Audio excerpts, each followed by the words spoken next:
بسم الله الرحمن الرحيم عما يتساءلون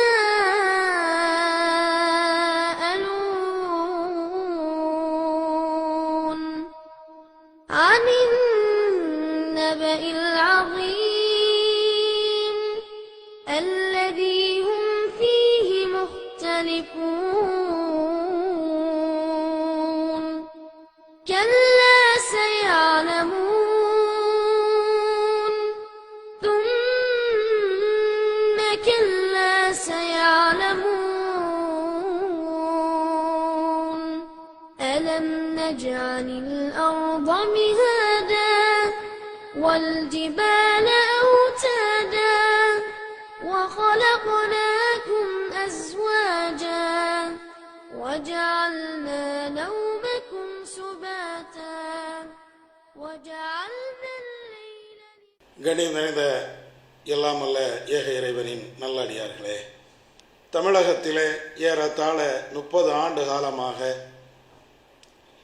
ஏகத்துவம் என்று சொல்லப்படுகின்ற இந்த ஓரிரை கொள்கையை மக்களுக்கு மத்தியிலே தொடராக பிரச்சாரம் செய்து வருகிறோம். இந்த பிரச்சாரத்திலே எண்ணற்ற துன்பங்களையும் பல்வேறு விதமான கஷ்டங்களையும் துயரங்களையும் நம்முடைய சகோதரர்கள் இன்று வரையிலையும் அனுபவித்து வருகிறார்கள். இறைவனை மாத்திரம் வணங்க வேண்டும் என்ற இந்த கொள்கைக்காக, இதை சொன்னதற்காக பல்வேறு விதமான தியாகங்கள், சிறைச்சாலைகளை சந்திக்கின்ற நிகழ்வுகள், இன்றைக்கும் வழக்குகளை பார்த்து வருகின்ற நிகழ்வுகள் என்று ஏராளமான பிரச்சனைகளை சந்தித்து வருகிறோம். எந்த பிரச்சனைகள் வந்தாலும், எந்த துயரங்கள் நமக்கு வந்தாலும், அத்தனை துயரங்களையும் இறைவனுக்காக, இறைவனுடைய திருப்பொருத்தத்திற்காக நாம் பொருந்திக் கொள்கிறோம் என்ற ஒரு நிலை இருக்கிறது. இறைவனுடைய திருப்பொருத்தமே நமக்கு மிக முக்கியம் என்று நாம் எண்ணுகிறோம். திருமறை குர்ஆனிலே வல்ல அல்லாஹ் அதை சொல்லி காட்டுகிறான். வர்துவானும் மினல்லாஹி அக்பர் தாலிக ஹுவல் ஃபௌசுல் அலீம். இறைவனுடைய பொருத்தம் இருக்கிறதே, இறைவனுடைய அன்பு இருக்கிறதே, இறைவன் நாம் செய்கின்ற அந்த நற்காரியங்களை ஏற்றுக்கொள்கின்ற அந்த செயல் இருக்கிறதே, இதுதான் மிகப்பெரியது என்று இறைவன் சொல்லி காட்டுகிறான். வதாலிக ஹுவல் ஃபௌசுல் அலீம். ஒரு மகத்தான வெற்றி என்று ஒன்றை சொல்வதாக இருந்தால் இறைவனுடைய அந்த பிரியந்தான், இறைவனுடைய பொருத்தந்தான் என்றும் இறைவன் தன்னுடைய திருமறை குர்ஆனிலே சொல்லி காட்டுகிறான். உலகத்தில் யாரையும் நாம சமாளித்து விடலாம், யாருடைய அன்பையும் நாம பெற்று விடலாம். ஒரு கணவன் மனைவியுடைய அன்பை பெற துடிப்பான், மனைவி கணவனுடைய அன்பையும் பெற துடிப்பாள். சாதாரண ஒரு தொண்டன் தலைவனுடைய அன்பை பெற வேண்டும் என்று விரும்புவான், பெறாமலும் கூட போய்விடலாம். ஆனால் இறைவனுடைய பார்வையிலே இறைவனுடைய திருப்தியை மையமாக வைத்து இறைவன் நாம் செய்கின்ற இந்த காரியத்தை ஏற்றுக்கொள்ள வேண்டும் என்பதை அடிப்படையாக வைத்து செய்வதுதான் மகத்தான ஒரு வெற்றி. இறைவன் ஏற்றுக்கொள்ளணும், அவன் பொருந்தி கொள்ளணும். இதை இன்னொரு இடத்திலையும் அல்லாஹ் சொல்லி காட்டுகிறான். அன்றைக்கு இருந்த மக்கத்து காபிர்கள் அல்லது ஏக இறைவனை நிராகரிக்கக்கூடியவர்கள், இறை தூதரை மறுத்தவர்கள், இவர்களெல்லாம் நபியிடத்திலே வந்து ஒன்றை சொன்னார்கள். அல்லாஹ்வை கொண்டே சத்தியம் செய்து அவர்கள் நபியே உங்களை திருப்திப்படுத்த அவர்கள் விரும்புகிறார்கள். யஹ்லிஃபூன பில்லாஹ் லக்கும் லியுர்தூக்கும். உங்களை திருப்திப்படுத்த வேண்டும் என்பதற்காக இறைவனையே அவர்கள் முன்னிறுத்தி சத்தியம் செய்து உங்களுடைய திருப்தி போதும் என்று அவர்கள் நினைக்கிறார்கள். மக்கத்து காபிர்கள் அல்லது ஏக இறைவனை நிராகரிக்கக்கூடியவர்கள் ரசூலுல்லாஹ்வுடைய திருப்தி போதும், ரசூலுல்லாஹ்வை சரி கட்டினா எல்லாமே சரியாயிரும், அல்லது மூமின்களுடைய அந்த நல்ல மதிப்பு நமக்கு கிடைத்து விட்டால் போதும், இப்படிதான் அவங்க நினைச்சிட்டு இருந்தாங்க. இதற்கு அல்லாஹ் பதிலடி கொடுக்கிறான். வல்லாஹு வ ரசூலுஹு அஹக்கு அன் யர்தூஹு. அல்லாஹ்வும் அல்லாஹ்வுடைய தூதரும் தான் திருப்திப்படுத்துவதற்கு மிக தகுதியானவர்கள். உலகத்தில் எவனையும் திருப்திப்படுத்திடலாம், யாருடைய பொருத்தத்தையும் நீ வாங்கி விடலாம். ஏதாவது ஒரு பொய்யை சொல்லி, ஒரு சாக்க சொல்லி, ஒரு காரணத்தை சொல்லி அத்தனையும் நீ சரி கட்டி விடலாம். ஆனால் இந்த திருப்திகள் எல்லாம், இந்த பொருத்தங்கள் எல்லாம் உலகோடு முடிந்து போய்விடும். மறுமை வரை வந்து நிக்குமா? மறுமையில நாம இறைவனுடைய பொருத்தம் இருந்தால் தானே சொர்க்கத்துக்கே போக முடியும். இறைவனுடைய பொருத்தம், இறைவனுடைய திருப்தி, இறைவனுடைய அன்பு, இறைவனுடைய கருணை இல்லை என்றால் யாருதான் சொர்க்கத்துக்கு போக முடியும்? அதற்கு அல்லாஹ் சொல்லி காட்டுகிறான், இந்த உலகத்துல நீ யாரை திருப்திப்படுத்தினாலும், யார் ஒன்னை திருப்திப்படுத்தினாலும் இவைகள் எல்லாம் ஒரு பொருட்டே கிடையாது. அல்லாஹும் ரசூலும் ஒன்னை திருப்திப்படணும். நீ அல்லாஹ்வே ரசூலையும் நீ திருப்திப்படக்கூடிய விதத்தில் உன்னுடைய நடவடிக்கைகள் அமையணும். இறைவனுடைய திருப்தி தான் உனக்கு அடிப்படையாக இருக்கணும் அப்படின்னு சொல்லிட்டு அதுல இன்னொரு முக்கியமான விஷயத்தை சொல்கிறேன். இன்கானு மூமினின், நீங்கள் மூமின்தாரிகளாக இருந்தால், உண்மையான நம்பிக்கை உள்ளவர்களாக இருந்தா யாருடைய பொருத்தத்தை நீங்க எதிர்பார்க்கணும்? ஒரு மார்க்க பிரச்சாரத்தை நாம செய்கிறோம், ஜமாத்தினுடைய நற்காரியங்களை நாம செய்கிறோம். யாருக்காக? தலைவனுடைய பாராட்டுக்கா?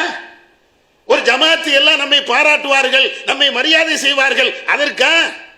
ஆனா நடவடிக்கையில, நடைமுறையில நீங்கள் பார்த்தீர்கள் என்றால் ஏராளமானவர்கள் அதுதான் செய்வோம். தலைவர் சொல்லிட்டார, அல்லது ஒரு ஆலிம் சொல்லிட்டார, ஒரு முக்கியமான ஒரு ஆள் சொல்லிட்டார, அவரை நாம பழித்து கொண்டால் இந்த உலகத்தில் எப்படி வாழ்வது?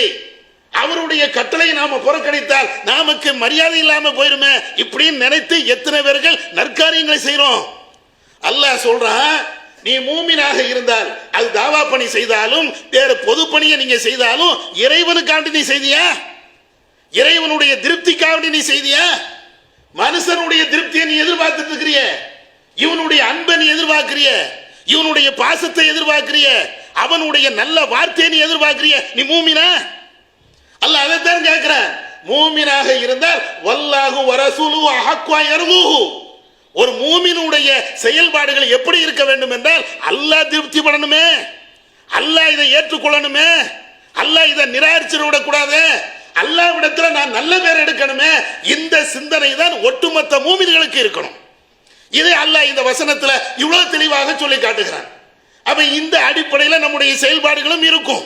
சில நேரங்களில் தலைவர்களுக்காண்டி செய்தாலும், சில நேரங்களில் நம்மளுடைய நிர்வாகிகளுக்காண்டி நாம செய்தாலும், பல நேரங்களில் அல்லாஹ்வுக்காண்டி நான் செய்றேன், ரப்புக்காண்டி நான் செய்றேன், அல்லாஹ் மறுமையில எனக்கு ஏதாவது நன்மை தர மாட்டானா, இதன் மூலமாக அல்லாஹ் என் பாவத்தை மன்னிக்க மாட்டானா என்ற எண்ணம் நம்மள நிறைய பேருக்கு இருக்கத்தான் செய்யும். சரி, இறைவன் நம்முடைய காரியத்தை திருப்திப்பட்டு கொண்டான், நம்முடைய அமல்களை ஏற்றுக்கொண்டு விட்டான், நம்மை அல்லாஹ் பொருந்தி கொண்டு விட்டான், நம்முடைய தவறுகளை எல்லாம் இறைவன் மன்னிப்பதற்கு தயாராக விட்டான் என்றால் எதை வச்சு தெரிகிறது? நமக்கு நாமே ஒரு கற்பனை கோட்டை வைத்துக் கொள்ளலாமா? அல்லாஹ் என் பாவத்தை எல்லாம் மன்னிச்சுட்டான், நான் தொழுதேன், என் தொழுகை எல்லாம் அல்லாஹ் ஏற்றுக்கொண்டு விட்டான், நான் சமூகத்துக்காண்டி பணி செய்தேன், இந்த பணியை அல்லாஹ் ஒப்புக்கொண்டு விட்டான் என்று எனக்கு நானே ஒரு கற்பனை செய்து என்னுடைய அமல்கள், என்னுடைய செயல்பாடுகள், என்னுடைய நன்மைகள் எல்லாத்தையும் அல்லாஹ் ஏத்துக்கிட்டான் அப்படின்னு எனக்கு நானே ஒரு சர்டிபிகேட் கொடுக்க முடியுமா? நிறைய பேர் கொடுத்துக்கிட்டு தான் இருக்கிறோம். யாரா இருந்தாலும் அல்லாஹ் என்னை ஏத்துக்கிட்டான் அப்படின்னு சொல்லிட்டு மமதையாக அல்லது சில நேரங்களில் அசால்ட்டாக, பொடுவோக்காக இறைவன் ஏத்துக்கணுவாப்பா, இறைவன் ஏத்துக்கணுவாப்பா. இறைவன் ஏற்றுக்கொண்டான் என்றால் அதற்கு என்ன ஆதாரம், என்ன அடிப்படை? ஒரு மூமினுடைய அமல்களை, ஒரு மூமினுடைய நற்செயல்களை, ஒரு மூமின் செய்யக்கூடிய அனைத்து காரியங்களையும் அல்லாஹ் திருப்திப்பட்டு கொண்டான், அந்த மூமினை அல்லாஹ் நேசிக்கிறான் என்றால் அதற்கு உண்டான அடையாளம் என்ன? சில அடையாளங்களை அல்லாஹ் திருமறை குர்ஆனிலே சொல்லி காட்டுகிறான். அடிப்படையான சில அடையாளங்கள் இருக்கும். ஒரு மூமின் இறைவனுக்காண்டி பாடுபடுகிறான் என்றால், இறைவன் அவனை நேசிக்கிறான் என்றால் சில அடையாளங்களை அல்லாஹ் சொல்லித்தான் தருகிறான். என்ன அடையாளம்? முஸ்னத் அஹ்மத் என்ற நூலில் இடம்பெறுகின்ற ஒரு செய்தி. நபிகள் நாயகம் ஸல்லல்லாஹு அலைஹி வஸல்லம் அவர்கள் சொல்கிறார்கள், இதா ஹப்பல்லாஹு கௌமன், அல்லாஹ் ஒரு சமுதாயத்தை விரும்புகிறான் என்றால், ஒரு சமுதாயத்தை அல்லாஹ் நேசம் கொள்கிறான், அவனுடைய நேசம் அந்த சமுதாயத்திற்கு நிகழ்ந்து விட்டது, ஏற்பட்டு விட்டது என்றால் என்ன செய்வான் தெரியுமா? உலகத்தில் நம்முடைய பார்வை எப்படி இருக்கும்? அல்லாஹ்வுடைய கருணை எனக்கு கிடைச்சிருச்சுப்பா, ஊட்ட கட்டிட்டேன், அல்லாஹ்வுடைய கருணை எனக்கு கிடைச்சிருச்சுப்பா, MBBS சீட்டு கிடைச்சிருச்சு, அல்லாஹ்வுடைய கருணை எனக்கு கிடைச்சிருச்சுப்பா, நான் பெரிய பங்களா கட்டிட்டேன், அல்லாஹ்வுடைய கருணை எனக்கு கிடைச்சிருச்சுப்பா, வியாபாரத்தில் லாபம் கொட்டோ என்று கொட்டுது. இதுதானே இது நாம வைக்கக்கூடிய ஒரு அளவுகோல். ரசூலுல்லாஹ் சொல்லி காட்டுகிறார்கள், இதா ஹப்பல்லாஹு கௌமன் இப்தலாஹும், அல்லாஹ் ஒரு சமுதாயத்தை அவன் அதாவது விரும்புகிறான் என்றால், அந்த சமுதாயத்தை அல்லாஹ் நேசிக்கிறான் என்றால் அதற்கு முதல் அடையாளம் அவர்களை சோதனை செய்து பார்ப்பான். நம்ம இறைவனுக்கு விருப்பமான ஒரு சமுதாயமா? நம்ம இறைவன் அல்லாஹ் நம்மளை நேசிக்கிறானா? நேசிக்கிறான் என்பதுடைய வெளிப்பாடு என்ன? அல்லாஹ்வா வந்து இறங்கி வந்து, எப்பா ஒன்னு நான் நேசிக்கிறேன், சரியா, நம்ம ரெண்டு பேரும் தோழன், இப்படியா சொல்ல போறான்? அல்ல, நேரடியா இறங்கி வந்து நம்ம ரெண்டு பேரும் நண்பர்கள் என்று அல்லாஹ் சொல்ல போறானா? வஹீ செய்தி நமக்கு வரப்போறது இல்லை. இந்த காலத்துல யாருக்கும் வராது, நபி உம்மாருடைய காலத்தில் வரும். அப்ப வஹீ செய்தி நின்றதற்கு பின்னால் இறைவனுடைய பிரியம் எனக்கு கிடைக்கிறது என்றால் சில அடையாளங்களை வைத்துதானே தெரிந்து கொள்ள முடியும். அதற்கு முதல் அடையாளம் என்ன? அல்லாஹ் ஒரு சமுதாயத்தை நேசிக்கிறான் என்றால் அந்த சமுதாயத்தை அல்லாஹ் சோதிப்பான். கொஞ்சம் எப்படி சோதிக்கணுமோ அப்படி எல்லாம் சொல்லுவான்.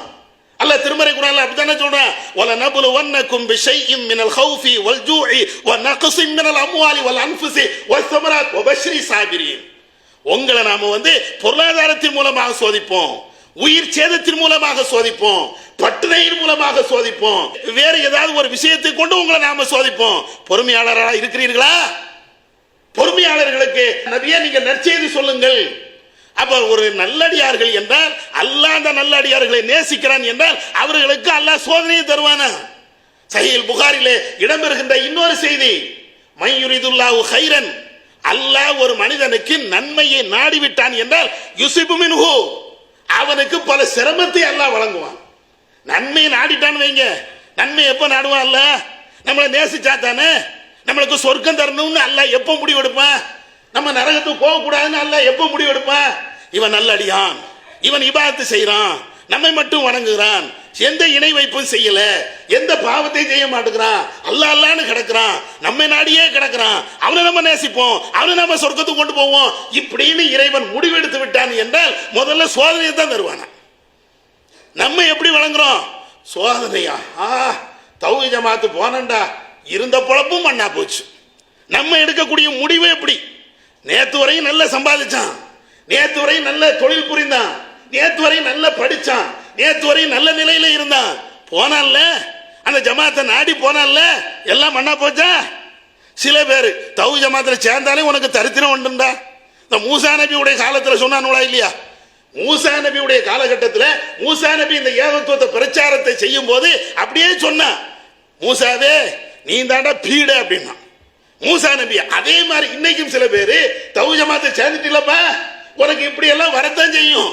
நேத்து மாதிரி ஏதோ போனா போகட்டும், அல்லாஹ்வை தொழுதுட்டு அல்லாஹ்வை திக்ர் பண்ணிட்டு நம்ம உண்டு நம்ம வேலை உண்டு அப்படின்னு போனா எவ்வளவு நிம்மதியா நீ இருந்த. இன்னைக்கு அந்த நிம்மதி போச்சா? நல்ல நிலையெல்லாம் போய் சங்கடங்கள் வந்துருச்சா? என்னமில்லாமோ பேசுறான். நம்ம ஆளா அம்மா சரிதானே, எதுக்குடா போனோம்? அல்லாஹ் சோதிப்பான். நல்ல இடத்துல இருக்கும்போது தானே அல்லாஹ் சோதனையை தருவான். நன்மைகளை அல்லாஹ் வழங்கணும்னு நினைச்சிட்டா சோதனை தர்றானே. இன்னும் கொஞ்சம் பாருங்களேன், திருமறை குர்ஆன்ல இப்ராஹிம் நபியுடைய வரலாறை அல்லாஹ் சொல்லி காட்டுகிறான். எப்படி சொல்றான்? வத்தகதல்லாஹு இப்ராஹிம கலீலா, இந்த இப்ராஹிமை அல்லாஹ் நேசராக எடுத்துக்கொண்டு விட்டான். அல்லாஹ் வந்து ஒரு ஆளை நேசராக எடுத்தது இப்ராஹிம் நபியை. அதே குர்ஆன்ல சொல்லி காட்டுகிறான். இப்ராஹிம் நபி யார் தெரியுமாப்பா? நான் இறைவனாகிய நானே அவரை நேசராக நண்பனாக எடுத்துக்கொண்டேன். இப்படி பாராட்டி அல்லாஹ் சொல்றான்ல, இப்ராஹிம் நபிக்கு இவ்வளவு பெரிய மரியாதையும் மதிப்பை நான் அளித்தேன் என்று சொல்கிறானே, என்னுடைய பிரியத்தையும் அன்பையும் கருணையும் இப்ராஹிம் நபி மேல பொழிந்திருக்கிறேன் என்ற அல்லாஹ் சொல்லி காட்டுகிறானே. எப்படி கொடுத்தான்? இப்ராஹிம் நபிக்கு உடனே நபி ஆன உடனே இன்னும் என்னுடைய அன்பு அப்படின்னு கொடுத்துட்டானா? இப்ராஹிம் நபிக்கு நீங்க நபி ஆயிட்டீங்கல்ல, இன்னும் இருக்குது சொத்து, இன்னும் இருக்குது ஆட்சி அதிகாரம், உலகத்தினுடைய இன்பங்கள் எல்லாத்தையும் நீங்க எடுத்துக்கிடுங்க, வாரி வாரி தந்திருக்கிற கொட்டி கிடக்கிறது, நீங்கள் அள்ளிட்டு போங்கன்னு சொன்னான அல்ல. அட இப்ராஹிம் நபி அல்லாஹ் கலீலாக எடுத்துக்கொண்டேன் என்று சொல்வதற்கு பின்னால பல சோதனைகளும் பாடுகளையும் அல்லாஹ் கொடுத்தான். திருமறை குர்ஆன்ல அதை சொல்லி காட்டுகிறான். வய்யிது பித்தலா இப்ராஹிம ரப்புஹு பி கலிமாத்தின் ஃபஅத்தம்மஹுன்ன. இப்ராஹிம் நபியே அவருடைய இறைவன் பல வார்த்தைகளை கொண்டு திரும்ப திரும்ப திரும்ப சோதிச்சான். ஒன்னு ரெண்டு சோதனையா? இப்ராஹிம் நபியை நெருப்பு கூட்டத்தில் போட்டது ஒரு சோதனை இல்லையா? தகப்பனார் ஊர் மக்களும் ஊரை விட்டு விரட்டி அடித்தது ஒரு சோதனை இல்லையா?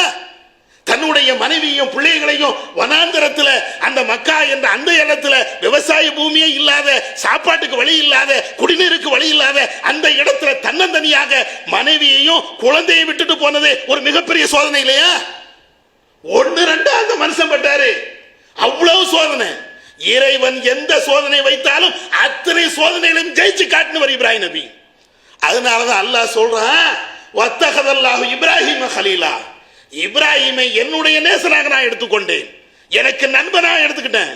அல்லாஹுடைய பிரியம் என்றால், அல்லாஹுடைய கருணை என்றால் லேசா கிடைச்சிருமோ? அட மனுஷனுடைய பிரியம் கூட லேசா கிடைக்க மாட்டேங்குது. அவனுக்கு ஒரு டீ வாங்கி கொடுக்கணும். ஒரு மனுஷனுடைய அன்பு உங்களுக்கு கிடைக்கணும்னா குறைஞ்சபட்சம் 2 கிளாஸ் சாயா வாங்கி கொடுக்கணும். அது நல்ல டீயா கொடுக்கணும். அதுல ஏதாவது குறை வந்துருச்சுன்னு வைங்களேன், நேற்று ஒரு சாயா வாங்கி தந்தான் பாரு, விஷத்தை குடிச்சிருக்கலாம்டா அப்படிங்கிறான். அப்படிலாம் பேசதானே செய்யறான்.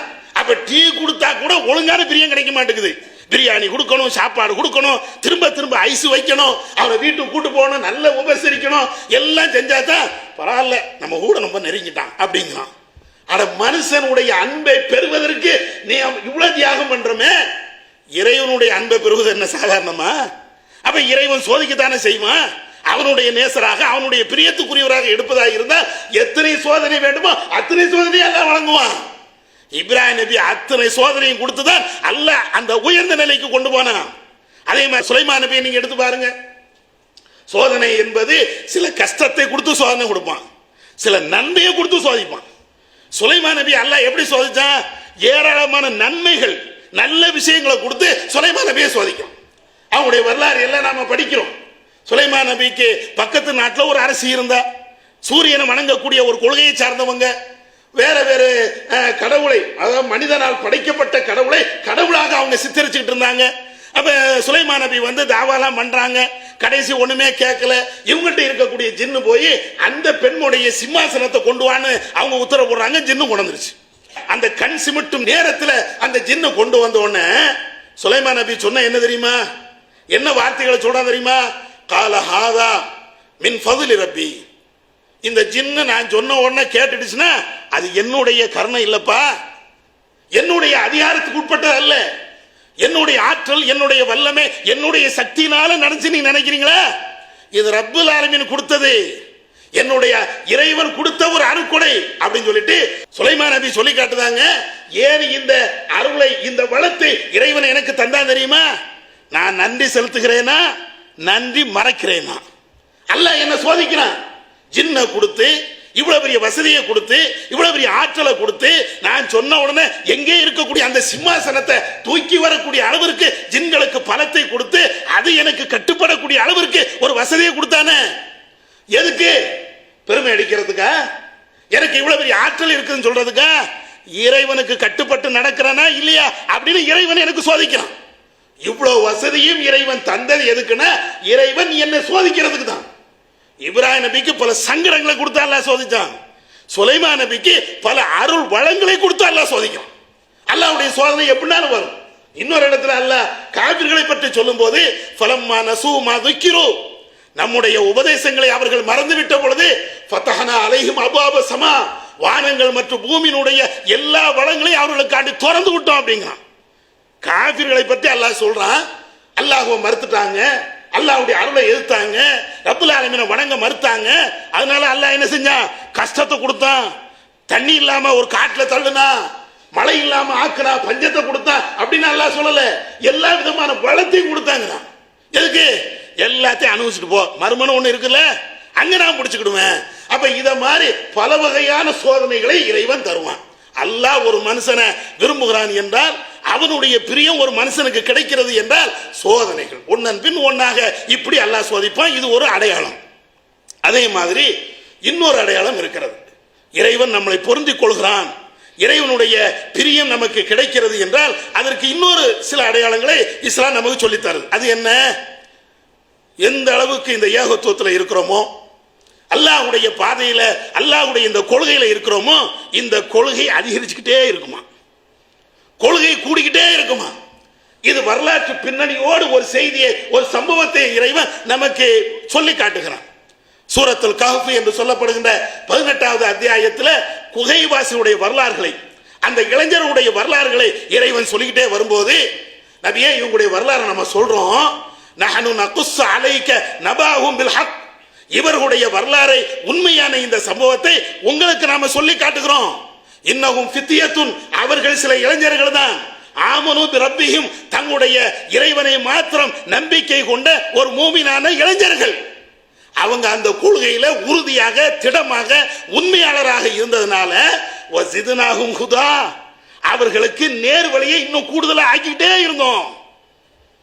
அவங்க பல கஷ்டப்பட்டாங்களாம், பல பிரச்சாரத்தை, ஏகத்துவ பிரச்சாரத்தை அவங்க செஞ்சுக்கிட்டே இருந்தாங்களாம். அதுக்கு இறைவன் கொடுக்கக்கூடிய பரிசு என்ன? ஏற்கனவே நேர்வழியில இருந்தியா இன்னும் கொஞ்சம் நேர்வழி, ஏற்கனவே ஈமான்ல இருந்தியா இன்னும் கொஞ்சம் உறுதி, இன்னும் கொஞ்சம் உறுதி, இப்படின்னு அந்த ஈமான அல்லாஹ் உறுதியாக்கிட்டே இருப்பான. அவர்கள் இருந்த பாதையை, அந்த நேரான வழியை இன்னும் அதிகமாக்கிட்டே இருப்பேன். அந்த ஆயத்தினுடைய தொடர்ல அல்லாஹ் சொல்றான், வரபத்னா அலா குலூபிஹிம், அவருடைய உள்ளத்தை நாம இன்னும் உறுதியா ஆக்கணும், நல்ல ஸ்ட்ராங் ஆக்கணும். எப்ப ஸ்ட்ராங் ஆக்கணும் தெரியுமா? அல்லாஹ் சொல்லி காட்டுகிறான், யா அல்லாஹ், எங்களுடைய ரப்பு, எங்களுடைய கடவுள், வானங்கள் மற்றும் பூமியினுடைய ரச்சனா இருக்கக்கூடிய அல்லாஹ் ஒருத்தன் தான் எங்களுடைய கடவுள், வேற யாரும் எங்களுக்கு கடவுள் கிடையாது, இறைவன் மாத்திரம் தான், அல்லாஹ் ஒருவனே எங்களுடைய கடவுள் அப்படின்னு சொல்லிட்டு, லன் நதுவ மின் தூனிஹி இலாஹன், இந்த ஏக இறைவன் அல்லாஹ்வை தாண்டி நாங்கள் வேற யாரையும் அழைத்து பிரார்த்தனை செய்ய மாட்டோம், அல்லாஹ் ஒருவனை மாத்திரமே வணங்குவோம், அவனிடமே பிரார்த்தனை செய்வோம், அவனிடமே வேண்டுதலை வைப்போம், அவனிடமே எல்லா விதமான கோரிக்கைகளை முன்வைப்போம், அவனை அன்றி நாங்கள் வேற யாரிடத்திலையும் கையேந்தி நிற்க மாட்டோம் என்று அவர்கள் சொன்னார்கள் தெரியுமா? அந்த நேரத்தில் அவர்களுடைய உள்ளத்தை உறுதியாக ஆக்கணும். சும்மா உறுதியாக்கல, இந்த ஏகத்துவ கொள்கையில அவங்க உறுதியாக இருக்கின்ற பொழுது இன்னும் கொஞ்சம் உறுதியாக ஆக்கணும். இது அல்லாஹ் குர்ஆன்ல சொல்லி காட்டுகிறான். அப்ப ஏகத்துவவாதிகள் என்றால், இறைவன் நம்மளை பிரியப்படுகிறான் என்றால் ஈமான் கூடுதா, ஈமான் குறையுதா? நம்முடைய உறுதி இன்னும் கொஞ்சம் கூடிக்கிட்டே போகுதா, நம்முடைய உறுதி அப்படியே இறங்கிட்டே போகுதா? நேற்று வரையில் நம்முடைய ஈமானுடைய நிலை என்ன, இன்னைக்கு நம்முடைய ஈமானுடைய நிலை என்ன? நேற்று வரை நாம இருந்த அந்த சரியான பாதையினுடைய அளவுகோல் என்ன, இன்னைக்கு நாம எங்க போய்கிட்டு இருக்கிறோம்? ஒவ்வொரு ஆளையும் நீங்க பாருங்க, உலகம் அப்படின்னு வந்தா ஈமான விட்டுட்டு ஓடுறானா இல்லையா? பிரியாணின்னு வந்தா, சாப்பாடுன்னு வந்தா, அது வரதட்சணை சாப்பாடுன்னு தெரிஞ்சா வெட்டுன்னு வெட்டுதானா இல்லையா? எதையும் பார்க்க மாட்டேங்கிறானே, ஹலாலா ஹராமா, இது சரியா இது தப்பா, எதையுமே பார்க்கறது இல்ல, வச்சு விளாசுறா. அப்ப ஈமான் இது கூடுதா, ஈமான் குறையுதா? அதே மாதிரி ஈமான் உள்ளாளா இருந்தா பிரியாணி என்ன பிரியாணி, அதை விட சிறந்த ஒரு உணவே வந்தாலும் தூக்கி எறிவான். மனசுக்குள்ள ஒரு சஞ்சலம் இருக்காது, ஒரு சங்கடம் இருக்காது. அண்ணன் வீட்டு கல்யாணம் ஆனாலும் அங்கே நடந்தது ஒரு தீமை, ஒரு அநியாயம், ஒரு அக்கிரமம் நடந்துச்சு, அந்த திருமணத்தில் நான் கலந்து கொள்ளவில்லை, அதை நான் புறக்கணிச்சேன் அப்படின்னு ஒரு மூமின் சொல்லும் போது அவனுடைய உள்ளத்தில் ஒரு பூரிப்பு ஏற்படுகிறது, ஒரு உறுதி ஏற்படுகிறது, ஒரு உயர்தரமான சிந்தனை ஏற்படுது. இதைத்தான் அல்லாஹ் சொல்றான், ஈமான் அதிகரிக்கும்ங்கிறான். சில பேருக்கு என்ன, புறக்கணிச்சிருவான், ஏன்டா புறக்கணிச்சோம், மண்டை சொல்லிட்டே உட்கார்ந்துருக்கான்.